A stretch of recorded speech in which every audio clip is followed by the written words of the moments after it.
Hello everyone, my name is Ernest Ondera and I'm very excited to welcome you again to another episode of Bitcoiners.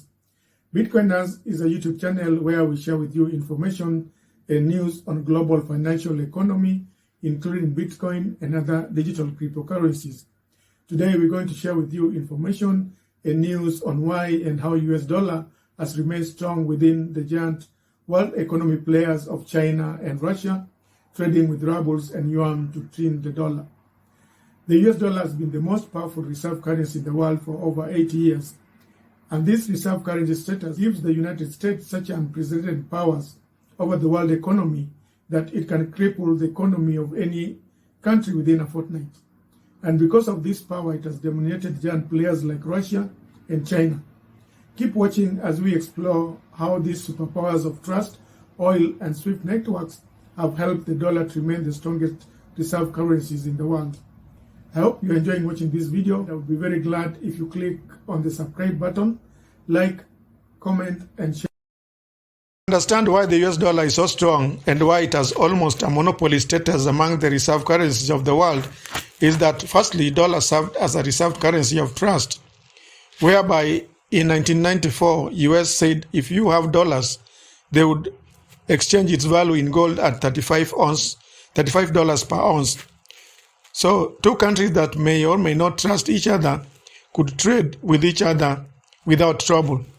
So in this way, if Kenya got $1 million from Nigeria, even if Nigeria did not trust Kenya, they knew for sure that the $1 million that they got could be exchanged for gold with US. So it was definitely worth than trading with Kenya in Kenya shillings. Today, 7,000 Kenya shillings might be worth buying 1 gram of gold. But the next week itself, if Kenya prints more money and declares that 14,000 Kenya shillings will buy you 1 gram of gold, you can now realize what would happen. The entire value of trade with Nigeria would actually collapse. Moreover, if Nigeria wants to use Kenya shillings, then if other countries do not trust Kenya economy, then that money again could not be used for trade. But if the same transaction happened in dollars, the United States guarantees the value of dollars with gold. So you could trade with any country with the US dollars and be rest assured that it could be used to trade with any other country to buy any other commodity. But in 1971, Richard Nixon came out of nowhere and added this gold standard where everyone was free to choose any currency to trade. But even then, almost all countries stuck to the dollar because the dollar was the only currency that could buy oil from the Saudis. And the reason is that in 1946, US President Franklin Roosevelt made an agreement with the Saudi king whereby the US guaranteed the security of Saudi Arabia, and in exchange, the Saudi king agreed to sell oil in US dollars. So if you wanted to buy oil, you needed to have US dollars, and it is the second reason for the dominance of the dollar, and that is the second superpower to purchase oil.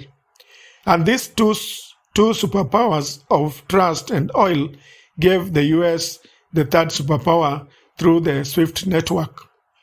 And how does SWIFT network work?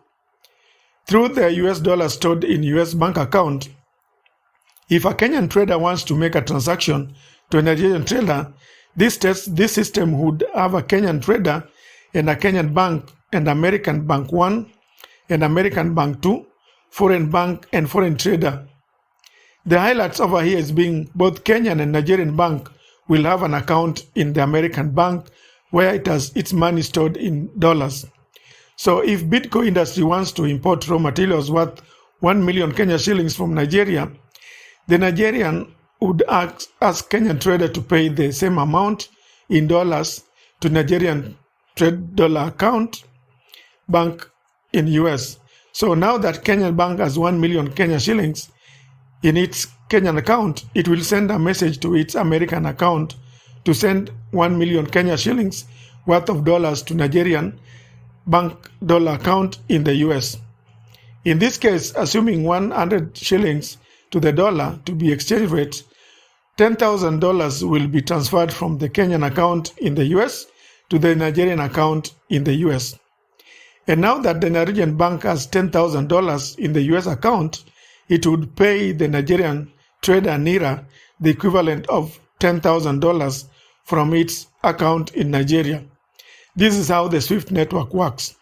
And just like Kenya and Nigeria banks, today more than 200 countries and 10,000 banks trade with the US dollars and have their forex reserves with American banks.